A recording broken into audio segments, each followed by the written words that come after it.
This podcast was originally live-streamed on the NonSequitur Show on YouTube. New episodes air weekdays, Monday through Friday, at 8 p.m. Eastern at youtube.com/NonSequitur Show.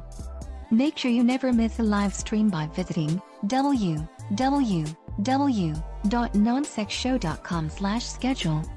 For the latest news, polls and updates throughout the day, follow us on Twitter at NonSecShow or Facebook.com/NonSecShow. That's NonSeq Show. If you'd like to get exclusive content, bi-weekly private hangouts with Kyle and Steve, backstage access to chat with guests after shows hosted on your channel and much more, become a Patreon saint of NonSequitur. It ensures we continue to improve our show and brings you into the process at the same time. Visit patreon.com/NonSequitur today while the limited spots are still available.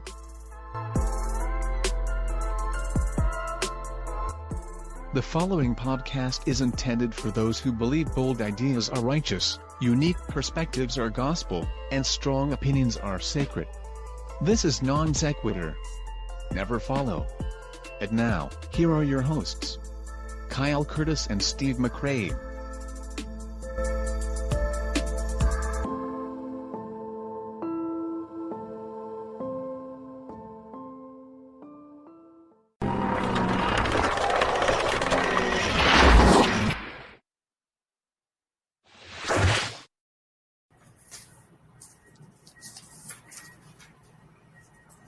Keep my eye patch on. Godless Engineer, whenever you're ready.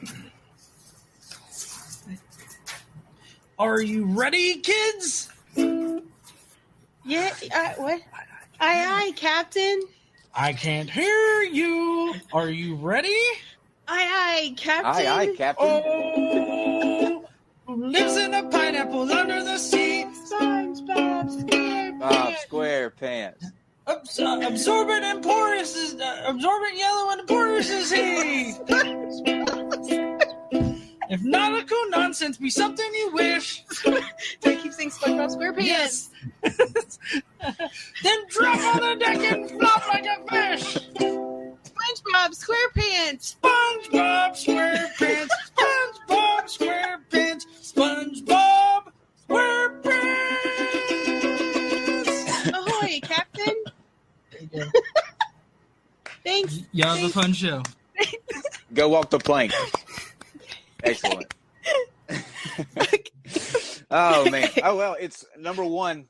Let me just say, and I think I can speak on Steve's behalf. It is good to be back in our regular time slot and streaming live again. It just wasn't the same without having the interaction from you people. I'll probably regret saying that at some point. Say something stupid and then I'll get attacked. But for now, it is very good to have you all back. We love you both. Big thanks to all of you that took the time to tweet at the studio and at Fact UK and at YouTube. That was really cool of you guys. And it is very humbling when you have that many people willing to, do that sort of thing for you. So big thank you to you guys. We are here and back because of you. So, and funny enough, I got a message today from somebody at YouTube over Facebook, and they said that they were listening to our show last night where I went through some emails that I got that were supposed to be from a management partner, but I think they're from a bot. And he was willing to reach out and say, I was listening to your show. Let me see if I can get this escalated. And we'd already had it taken care of by then. But big thank you to him for at least reaching out. So tomorrow is, Casey, what is tomorrow? Tomorrow is Wednesday. Right? I feel like we're themed up for some reason today. Yeah, what other important day is it tomorrow? Sorry. Tomorrow, hold on, I have to get dressed. Hold on. Tomorrow is International Talk Like a Pirate Day. Arrrrghhnn't. Arrrrghhnn't. Just briefly, go ahead and introduce the two lovely people that we have with us, and then we're gonna break away for just a second to talk about a big announcement, and then we'll jump right into the Pirates. But Casey, go ahead and let everybody know who we have joining us tonight. Okay, so today we have Lorence Yufa, who is with Milwaukee Atheists. So welcome, Lorence. He is a pirate. Hello. I'm sorry, I have to take these off. He's a big fan of all things pirate, and so we have him. Oh, yeah. We also have Bennerson Little, who is a like real life pirate historian. So we're really excited to have you here too. Thank you. He's probably like, what have I gotten myself into? What is this? I know. What is this that I'm doing right now? But before we jump into that, I wanted to take some time out and talk about you, my dear KC, have some huge news for people who might not have heard. Do you want to share them? Yeah, Godless Engineer and I are getting married. Yay! We it only took countless hints that we dropped. Actually, somebody should go back and count how many times that was referred to on this show, because I think that we played a big part in that decision. So. I think me and the rest of the Milwaukee Atheist crew were dropping hints when they visited. Yeah. We've been to Milwaukee a few times, and people have been giving him shit about it for a while. That's so exciting. Well, not me. I hear that we were talking before the show, everybody, and they've decided that they're going to have a ceremony at Dinosaur Adventureland, since it's right there in their home state. Kent Hovind will be presiding over it, and that's exciting. We're not doing that. We're not doing that. You are. It'd be the greatest story ever. Well, congratulations. Dinosaur Adventureland, Kyle. Well, congrats to both of you. Thank you. Pirates. I know probably bare minimum. I'll say probably what the average person does, because you go by what you see in like movies and some of the stories that you hear when you're in school. But I'm sure that there are not only stereotypes, but countless other pieces of pirate history that people don't know. And Lorence, why don't you tell me why you got into pirates the way that you did, and what you're doing with that, because you're doing some pretty cool stuff with that. Well, so it's kind of a weird story. I had never watched any of the Pirates of the Caribbean movies until like last year, and I really got into it when I initially started listening to Ailstorm, a pirate metal band, and I fucking love them. And I was like, I wonder pirate metal. What real pirates, pirate metal. Yeah, I wonder what real pirates were like. And interesting. I just took a deep dive into this stuff. I got Colin Woodard's The Republic of Pirates, and that is a fantastic book. And it kind of just gave me this jumping off point, and I became so enthralled with the true history of pirates. I mean, I ended up watching the movies anyways, because I felt like I had to. Yeah. But I so enjoy the real life thing more. It's so much cooler. It's so much more interesting. Like, yeah, it's like gruesome and brutal at some points, and it's not really pretty, but it's so cool. It's so interesting. Real quick, who's your favorite pirate? Henry Avery. Henry Avery. Yeah, See, Henry Avery is a fucking badass. Yeah. Never heard that one. I think I'm actually on a delay. It kind of sounds like that to me. But anyways, so I had a series on my channel, and I say had because I have currently like suspended it for now. It was called The Captain's Log, and it was the complete history of piracy.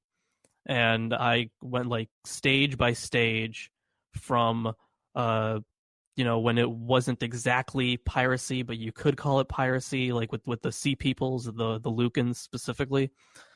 And I got like 8 episodes in, and then for the 9th episode, I needed to cover the Aetolian League. And the best source for the Aetolian League is it's like a 400-page book, but it costs $150 minimum. And I was like, I cannot afford this. And the series wasn't getting a lot of traction anyways. So I was like, okay, until there's a real want for this series again, I'm just going to put on the back burner for now. Yeah. It's a good thing you didn't turn to a different type of piracy to settle that issue with the book costing so much. I tried. It did not go over well. So, Mr. Little, tell us, introduce yourself and tell us a little bit about what you do and why you do it. What got you into pirates? Oh, well, Benderson Little, I've written several books on the subject of piracy. It was entirely accidental. Mostly I was interested in writing fiction. I've started doing that kind of post nonfiction. Mostly I saw a lot of films when I was a kid. As long as I can remember, I wanted to be a pirate, fence with swords. In, I guess, around 1967, while my father was overseas, height of the Vietnam War, we moved back to Alabama, South Alabama, where my family's from, and that was a culture shock for me. Although my parents were from Alabama, I didn't grow up with, let's just say, 1960s Alabama mores, manners, and morals. So it was quite distressing for me in a lot of ways. Very, very different atmosphere, very different world. And I had an aunt give me a copy of Treasure Island, and it was an annotated copy, and I devoured the book, but the annotations with hindsight were mostly incorrect. But it didn't matter at the time. I thought it was revealing the reality behind piracy and pirate myths, and I loved the story, and I'd run off on my grandparents' 40 acres and pretend it was Treasure Island and stay, just basically kind of opt out of a lot of the local culture. From there on, over the years, I would run across old journals and things, start reading them. It was kind of a hobby. I read Captain Blood, I think, in junior high school. Really enjoyed that. Raphael Sabatini's novels. Finished college, went into the Navy, became a naval officer, Navy SEAL, and I started noticing a lot of similarities between what I had seen or read in a lot of these old journals about pirate tactics and privateer tactics and the things that we did, because things really don't change over time. The fundamentals pretty much remain the same when the environments are the same. So I'm trying to finish fiction. As you guys probably, I'm sure aware, fiction is very difficult to sell, but I had all this information on pirate tactics, and so I wrote a proposal up, sold the book, and wrote a few more after that.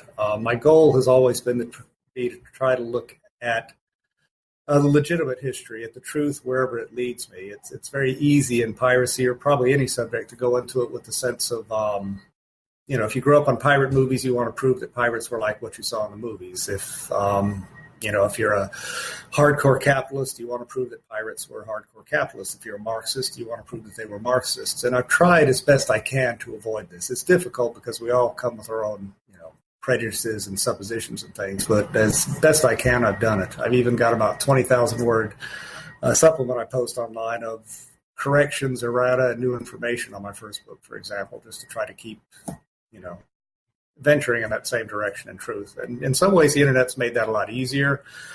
What Lorence was saying about $100 and some odd book, a lot of sources you can get now for free or much cheaper, but research is still difficult because of, access. If you can't get into university libraries, if you don't have a wad of cash to blow on resources, it can be very, very difficult to get these things done. And the internet has also made it difficult in a way, too, on research, because right now it's given a platform to basically every ignoramus in the world, too, who wants to Amen. Argue or spread information, false information out there and flood it with stereotypes. Okay. And after a while, you just don't have time to, you can't spend an hour arguing with somebody who doesn't know what he's talking about. And so there's good and bad. So anyway, if I start digressing a whole lot, just let me. Mr. Little, you can actually do that. You can spend an hour a day arguing with people that don't know what they're talking about. That's what we specialize in usually on this show. But you at least pretty much are trying to. But you appear to at least be trying to, get to the facts and the truth, and at least get something out there that's quasi legitimate. And I'd say 50% is a pretty good goal.